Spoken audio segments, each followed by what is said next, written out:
Olá, eu sou Lorena e quero te dar boas-vindas a mais um vídeo do Passos Entre Linhas. Se você nos acompanha aqui há algum tempo, você já deve ter escutado falar sobre o projeto Lendo Brasil, não? Caso você ainda não tenha escutado falar, eu vou te explicar um pouco mais sobre logo depois da vinheta.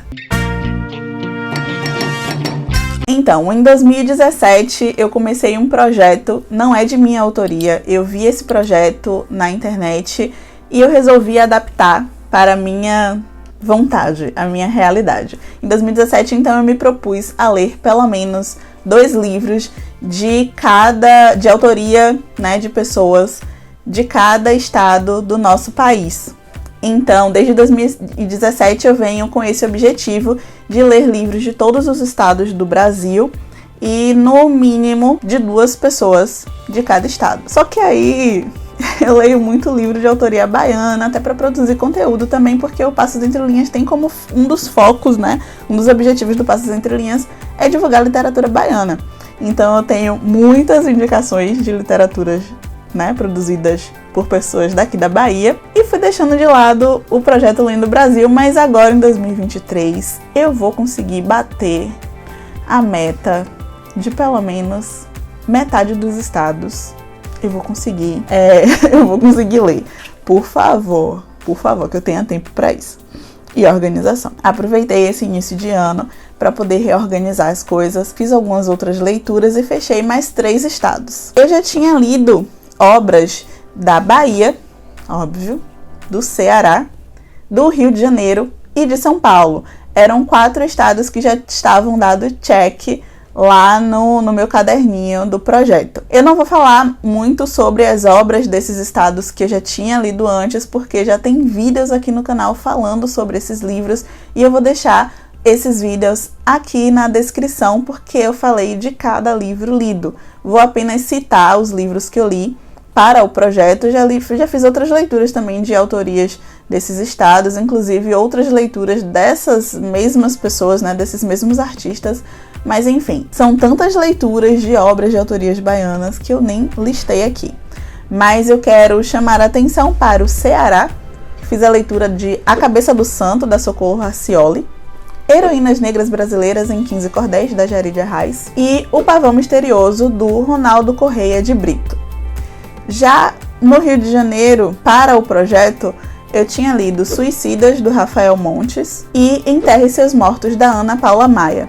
Quando eu tava fazendo essa lista pro vídeo, eu pensei, caraca, pro Rio de Janeiro só foi livro pesado, porque esses 2 livros foram livros pesadíssimos. Representando São Paulo, eu fiz a leitura de Negra, Nua, Crua, da Mel Duarte, e Os Ricos Também Morrem, do Ferrez. Como eu falei, todos esses livros têm resenhas aqui no canal.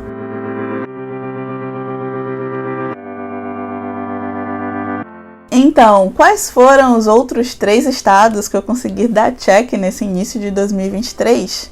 Vamos lá. Distrito Federal. Eu já tinha feito a leitura de Lundu, da Tatiana Nascimento, que é um livro de poesia. Tem vídeo sobre ele aqui no canal, um vídeo somente sobre ele, então eu não vou me estender para falar sobre. A leitura mais recente que eu fiz foi Te Vejo no Próximo Mundo, do Valdisson Souza. Valdisson é formado em letras na UNB e essa história está disponível na Amazon para você fazer a leitura em e-book. Vou deixar o link para você comprar na descrição.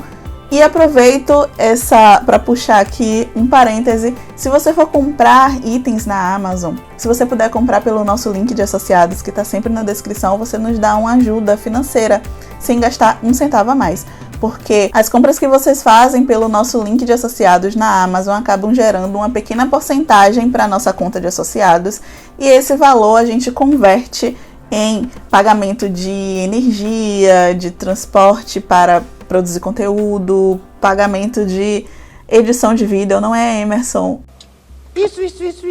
E Jennifer, muito obrigada, inclusive, a vocês pela parceria. E é isso, não esquece de se inscrever também no canal, que dessa forma você nos ajuda sem gastar 1 centavo também. Se inscreve no canal, curte o vídeo, compartilha para que mais pessoas conheçam o nosso projeto. Voltando para as indicações, então, Te Vejo no Próximo Mundo, história do Valdisson, está disponível lá na Amazon.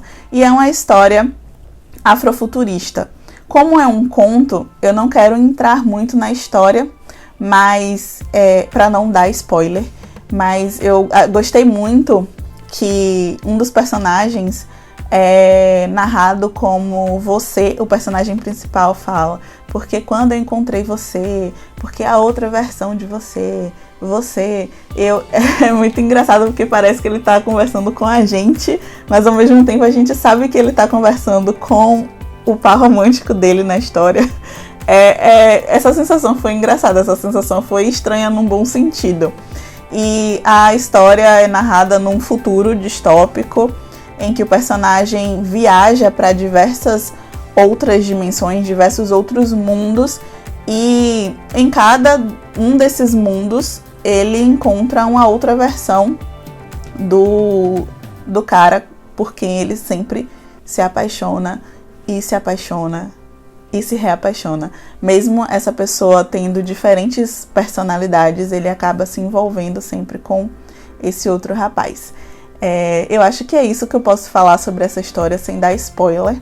Foi uma história que eu gostei bastante de ler, dá um quentinho no coração, apesar de ter essa coisa distópica, meio caótica, de plano de fundo. Pra mim, o foco foi essa relação bacana, essa relação saudável e gostosa entre esses dois personagens.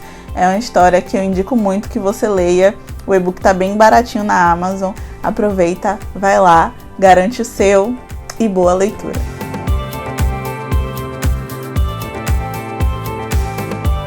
Representando o estado de Minas Gerais, eu fiz a leitura de Um Exu em Nova York, da Cidinha da Silva, e eu também já produzi conteúdo sobre ele aqui no Passos Entre Linhas. Outro livro que eu também já produzi conteúdo e até chorei no vídeo foi Quarto de Despejo, da Carolina Maria de Jesus.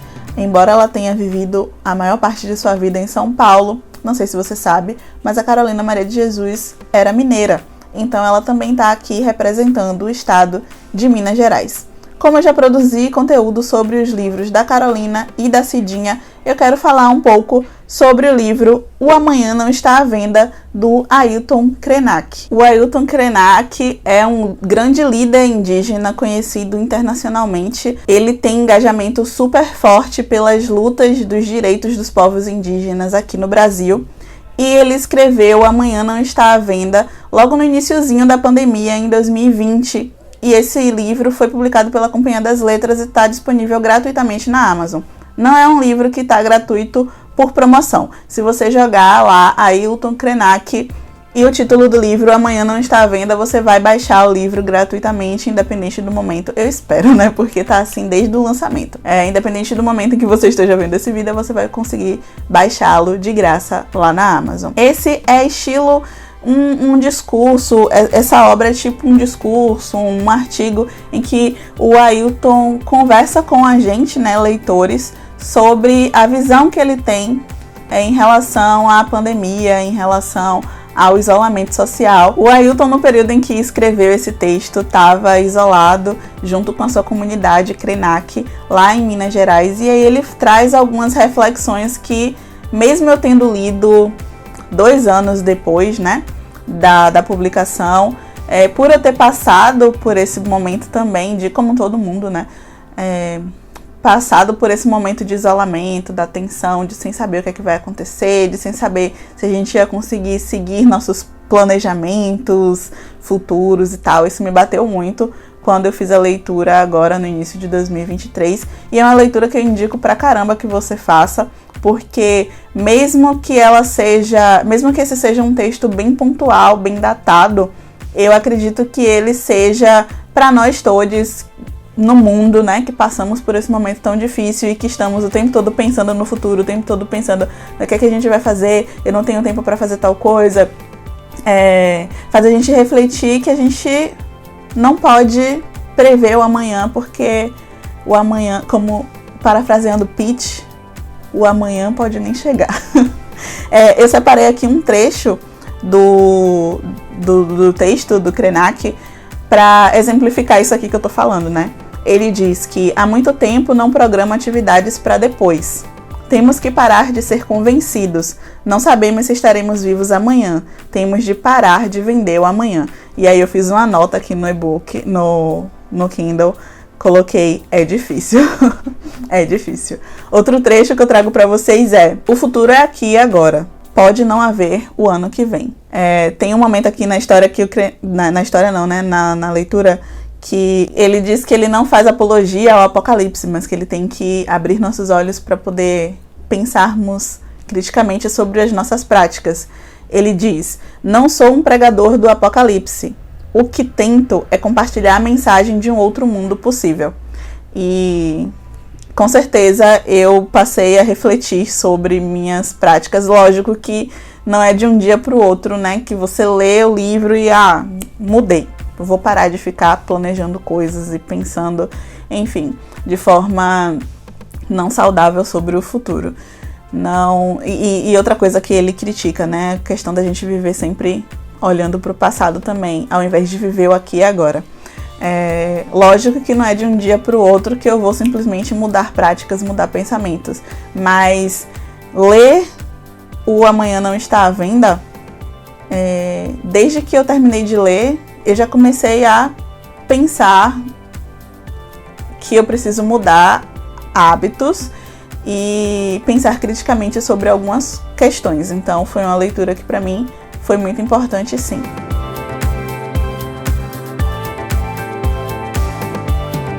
Rio Grande do Norte. Voltando agora para o nosso Nordeste, eu quero indicar 2 obras do Rio Grande do Norte. Uma Aventura do Velho Baobá, da Inaldete Pinheiro de Andrade. Esse é um livro infantil. Ele narra a história do baobá. Baobá é uma árvore que a gente escuta muito falar sobre ela quando a gente ouve falar sobre países que estão localizados em África, e o baobá como representação da cultura ancestral, da memória ancestral, porque o baobá é uma árvore muito antiga, muito grande, tem os troncos bem grossos. Baobá, inclusive, é uma árvore que é citada no livro Pequeno Príncipe, né? Então, talvez, se você nunca escutou falar sobre essa árvore em contos de África, em livros afro-brasileiros, e se você já leu O Pequeno Príncipe, você deve ter uma imagem mais vaga que seja do que eu tô falando. E aí a Inaldete narra a história do baobá viajando em diferentes lugares, conhecendo diferentes culturas. É um livro bem legal. Como é um livro infantil, também é um livro mais curto, tô me aquietando aqui na língua para não estragar a experiência de vocês. Mas é um livro que eu indico bastante para que você leia. É um livro que, embora eu esteja classificando aqui como infantil, eu acredito que seja mais voltado para jovens e adultos, né? Tem uma linguagem infantil, tem frases mais curtas, bastante ilustração, só que a linguagem que ele traz eu acho que é mais para jovens, crianças a partir de 11 anos, adolescentes. E eu acho que é um livro que pode ser trabalhado também em discussões de roda, né, infantis, infanto-juvenis. Eu indico bastante. Outra leitura que eu fiz para representar o Rio Grande do Norte foi Agouro, do Márcio Benjamin, que, ao contrário do livro da Inaldete, esse é um livro de terror. E eu separei um trecho do livro que eu fiz a leitura lá na Bienal, porque essa leitura que eu fiz foi tão bem recebida lá pelas pessoas que estavam na plateia que eu pensei, não, quando eu falar sobre ele no canal, eu quero ler esse trecho. Esse é um livro do Márcio Benjamin. Ele é advogado, né, de profissão, além de escritor também como profissão. Ele publicou recentemente pela editora Darkside. Acredito, a gente bateu um papo, tem uma entrevista com o Márcio Benjamin aqui no Passos Entre Linhas. Ele falou que ele e um outro autor são os únicos autores nordestinos que estão publicados pela editora Darkside.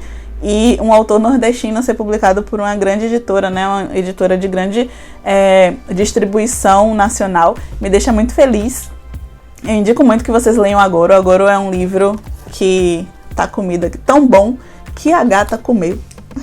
Agouro é um livro de contos que, por meio da alegoria, de algo de terror, de horror, da ficção especulativa vai nos trazer muitas reflexões sociais. E o Márcio traz, inclusive, nas histórias, situações que são marcos históricos na região do Rio Grande do Norte e que realmente aconteceram, não são lendas, né?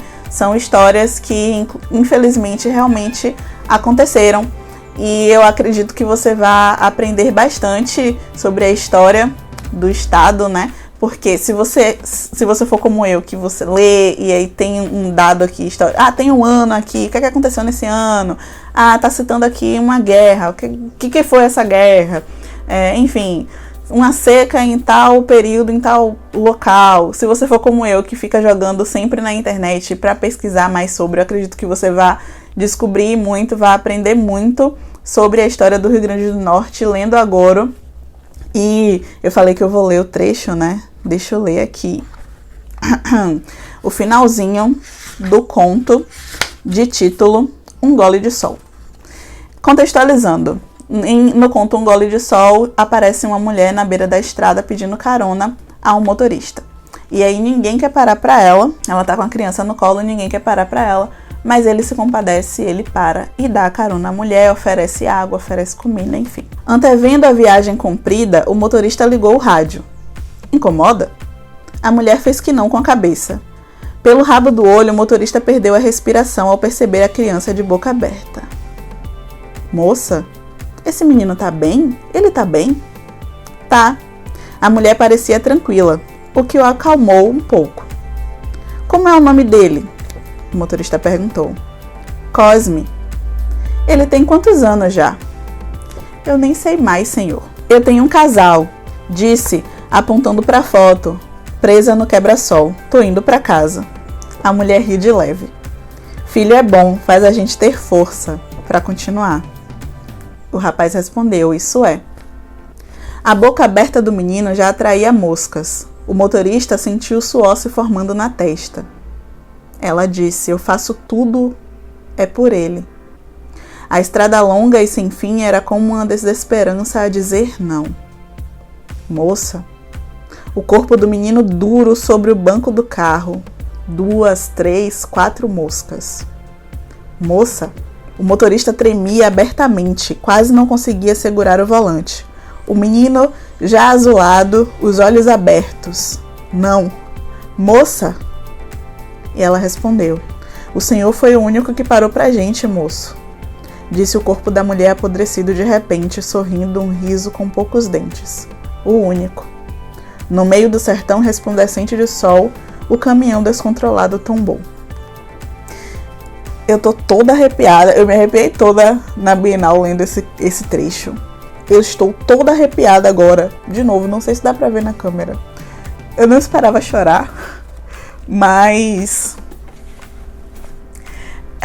são nesse nível, assim, os contos do Márcio Benjamin, né?